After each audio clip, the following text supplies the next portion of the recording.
Hello students, welcome to the online platform of Demus academy. आज हम उन बच्चों के लिए स्पेशली बात करने वाले हैं जिनके या तो एग्जाम शुरू हो गए हैं या एग्जाम शुरू होने वाले हैं। तो आज का टॉपिक का मैंने जो नाम दिया है वो दिया है फाइनल टच। इस वीडियो में हम देखेंगे कि कैसे हम फालतू के मार्क्स कटने से खुद को बचा सकते हैं, क्योंकि छोटी छोटी चीजें हैं जिसकी वजह से हमारे मार्क्स कटते हैं या फिर हम कुछ क्वेश्चंस अनएक्सपेक्टेडली छोड़ के आ जाते हैं। तो देखते हैं सारी प्रिपरेशन बिफोर द एग्जाम एक दिन पहले से कैसे हम तैयारी करनी अपनी शुरू करेंगे। तो सबसे पहले हम बात करें नर्वसनेस की, कि एग्जाम जैसे ही स्टार्ट होने वाले हैं बहुत सारा प्रेशर होता है, कुछ टॉपिक्स हैं जो हमारे छूट गए हैं, प्रिपेयर होने रह गए हैं, कोई बात नहीं, उन सब चीजों पे हम ओवरकम करने की कोशिश करेंगे। तो देखते हैं, सबसे पहले हम आज बात करने वाले हैं स्ट्रैटेजीज जो हमें फॉलो करनी है एग्जाम से एक दिन पहले की। तो सबसे पहले एग्जाम से एक दिन पहले की अगर हम बात करें तो देखेंगे कि टेक प्रॉपर स्लीप। सबसे पहले स्लीप बहुत बड़ा रोल प्ले करती है हमारे एग्जाम में। जब हम एग्जाम लिख रहे हैं, अगर हमने एक दिन पहले प्रॉपर स्लीप नहीं ली है तो कहीं ना कहीं जो भी हमने याद किया था, गो थ्रू किया था, वो फेड डाउन होने लग जाता है, हम भूलने लग जाते हैं चीजों को। तो प्रॉपर रेस्ट लेना है एक दिन पहले, आपको प्रॉपर स्लीप लेनी है, ठीक है। कोई भी नया टॉपिक जो है एक दिन पहले ना पढ़ें, जितना आपने पढ़ा है सिर्फ उसी को रिवाइज करें, कोई नई चीज एक दिन पहले ट्राई ना करें, ठीक है। नेक्स्ट आते हैं, देखते हैं जब हमें एग्जाम हॉल के लिए जाना है। अब एग्जाम हॉल के लिए जाना है, बहुत सारी चीजें हैं जो हमें साथ में लेके जानी है, जैसे कि हमारा एडमिट कार्ड है, आइडेंटिटी कार्ड है स्कूल का, आधार कार्ड है, स्टेशनरी आइटम्स हैं। तो ये सब चीजें प्रॉपरली आप लोग रख लीजिए, पहले से ही प्रिपेयर कर लीजिए। इसके साथ रीहाइड्रेटेड रहने के लिए, कभी कभी प्यास लगती है, तो रीहाइड्रेटेड रहने के लिए अपने साथ एक ट्रांसपेरेंट वाटर की बोतल रख सकते हैं। एग्जाम सेंटर पे हमेशा टाइम पे पहुंचिए। देखिए, कुछ बच्चे हमने ऑब्जर्व किए हैं लेट आते हैं। जब वो लेट आते हैं तो साइकोलॉजिकल प्रेशर आ जाता है, टीचर्स क्वेरी करते हैं, जो इन्विजिलेटर्स होते हैं वो रोक लेते हैं गेट पर, क्वेरीज करते हैं, जल्दी जाओ जल्दी आओ। उस साइकोलॉजिकल प्रेशर में बच्चा जब पहुंचता है एग्जाम रूम के अंदर, कहीं ना कहीं वो स्ट्रेस्ड फील करता है। तो स्ट्रेस में ना आए, बिल्कुल रिलैक्स मोड में रहें, ठीक है, और इसीलिए टाइम पर पहुंचे। क्वेश्चन पेपर हाथ में आया, हवाइयां उड़ जाती हैं, कैसे दूर करें?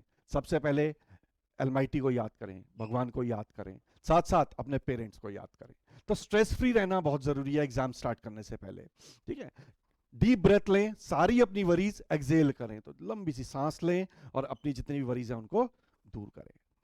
मैंडेटरी इंफॉर्मेशन, जो भी हमारी इंस्ट्रक्शंस होती है उसको बहुत ध्यान से पढ़ना है, बहुत अच्छी तरह हमने अपने जितने भी मैंडेटरी इंफॉर्मेशन होगी उसको फिल करना है। सबसे इंपॉर्टेंट, रोल नंबर, गलत रोल नंबर फीड ना करें। बहुत बच्चे होते हैं रोल नंबर गलत लिख देते हैं, फिर उसके बाद टेम्परिंग करते हैं, उसको काटते हैं, फिर उसे करेक्ट करते हैं। तो मौका मत दीजिए, एक ही बारी में सारी इंफॉर्मेशन ध्यान से पढ़िए और उन इंस्ट्रक्शंस को ध्यान से एंटर डाउन, पेन डाउन करिए। क्वेश्चन पेपर हाथ में आया, एकदम लिखना स्टार्ट नहीं करना है, पहले क्वेश्चन पेपर को अच्छी तरह एक बार गो थ्रू होइए, मार्क करिए पेंसिल से, डॉट लगाइए जो जो क्वेश्चंस आपको आते हैं और जो जो नहीं आते हैं। सीक्वेंस वाइज क्वेश्चंस करने हैं और पहले उन क्वेश्चंस का आंसर लिखिए जो आपको आते हैं। जो नहीं आते हैं, जब सारा कंप्लीशन हो जाएगा पेपर का उसके बाद एनालाइज कीजिएगा जो जो क्वेश्चन आपके छूटे थे कैसे आप उनको कर सकते हैं। लेकिन सीक्वेंस मेंटेन करना जरूरी है और पहले वो वाले क्वेश्चंस करिए जो आपको आते हैं। तो सीक्वेंस, जैसे मैंने बताया कि सीक्वेंस ब्रेक मत करिएगा। बहुत सारे बच्चे होते हैं क्वेश्चन नंबर 1 लिखा, फिर सीधा क्वेश्चन नंबर 8 कर दिया, फिर 15 आ गया, फिर सेकंड क्वेश्चन आ गया। तो सीक्वेंस में क्वेश्चन करिए, गैप्स छोड़ सकते हैं आप, अगर कोई आंसर नहीं आ रहा आपको, आप उसके लिए गैप छोड़ दीजिए।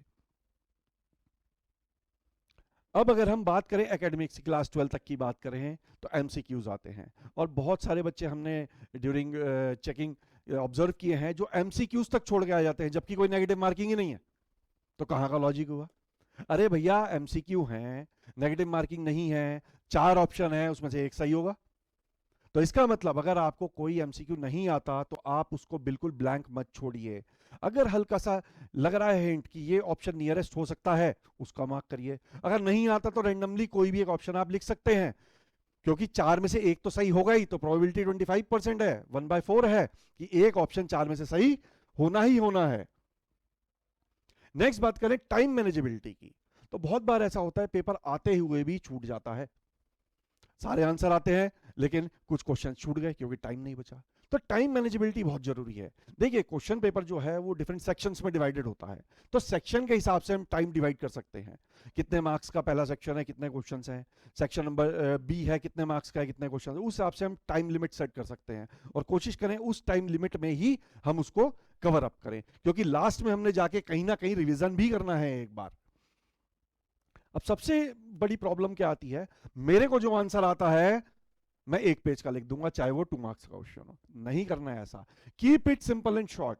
जितना पूछा गया है सिर्फ उतना ही लिखना है, अननेसेसरी नहीं लिखना है। तो इसीलिए sometime the student right the answers in full stretch, पूरे स्ट्रेच में आंसर लिख देते हैं, जिसकी वजह से वो अपना टाइम लैप्स होता है, टाइम लूज करते हैं। तो जितना पूछा गया है उतना ही लिखिए, डिपेंडिंग ऑन द मार्क्स। सिर्फ टर्मिनोलॉजी, जो टेक्निकल टर्म्स है वो इंक्लूड करिए। Distractions from the examination hall. बहुत बार ऐसा होता है एग्जामिनेशन हॉल में डिस्ट्रैक्शंस होते हैं। कोई बच्चा अनफेयर मीन्स में पकड़ा गया, या कोई आ रहा है अंदर क्लासरूम के एग्जाम हॉल के, कोई बाहर जा रहा है। इन डिस्ट्रैक्शंस को आपने अवॉइड करना है। आपने सिर्फ फोकस अपने आंसर शीट पे करना है और अपने क्वेश्चन पेपर पे करना है। आसपास क्या चल रहा है उससे कोई मतलब नहीं है, चाहे बम फूटे, चाहे बाहर से कोई बारात जा रही हो, कुछ भी हो, आपने अपना डिस्ट्रैक्शन फोकस लूज नहीं करना है। अनफेयर मीन्स की मैंने बात करी। एक स्पेशल रिक्वेस्ट है, अनफेयर मींस में इन्वॉल्व मत होइएगा। ऑनेस्टली कीजिए पेपर, जितना आता है उसको करिए। अनफेयर मींस में इन्वॉल्व मत होइएगा, क्योंकि कोई भी बोर्ड हो, चाहे वो सीबीएसई है, चाहे वो आईसीएसई है, चाहे स्टेट बोर्ड है, सब बहुत ज्यादा स्ट्रिक्ट हैं और एक बिल्कुल सेपरेट लॉ बन रखा है इससे रिगार्डिंग। तो किसी भी टेंशन में, किसी भी प्रॉब्लम में खुद को इन्वॉल्व मत करिएगा। ऑनेस्टली पेपर कीजिए, जितना आता है उतना कीजिए। क्वेश्चन पेपर होने के बाद जब आपने सारे आंसर्स लिख लिए, मैंने आपको पहले ही बताया, जब हम टाइम मैनेजेबिलिटी करेंगे तो कहीं ना कहीं हमें थोड़ा सा स्लॉट जो है वो रिवीजन के लिए भी रखना पड़ेगा। तो रिवाइज करिए, लास्ट में जो जो क्वेश्चन छूट गए थे उनको कंप्लीट करिए और पूरे आंसर से एक एक बार रीड करिए। कहीं कोई मिस्टेक है आइडेंटिफाई करिए और उसको करेक्ट करिए। ठीक है। डायग्राम्स, अगर मैं डायग्राम्स की बात करूं तो डायग्राम्स हमेशा पेंसिल से बना के आइए, कभी भी डायग्राम्स पेन से मत बनाइए। ये मैं पब्लिकली नहीं बताऊंगा, ये प्राइवेटली बताऊंगा। ऐसा क्यों? ठीक है। तो ये सब चीजों का आप ध्यान रखेंगे। कहीं ना कहीं जो हम छोटी छोटी चीजें ओवरकम करना चाहेंगे वो इस वीडियो के थ्रू ओवरकम होंगी। कैसे कैसे हमने अपनी आर्टिकल, एक दिन पहले हमने रेस्ट लेना है, सामान क्या लेके जाना है, हमने डेटा क्या फिल करना है, क्या क्या गलतियां नहीं करनी है। तो ये सब चीजों का ध्यान रखिएगा। कहीं ना कहीं जितने मार्क्स एक्सपेक्ट कर रहे हैं वो एस्केलेट ही होंगे। So good luck to all of you, all the best, thank you.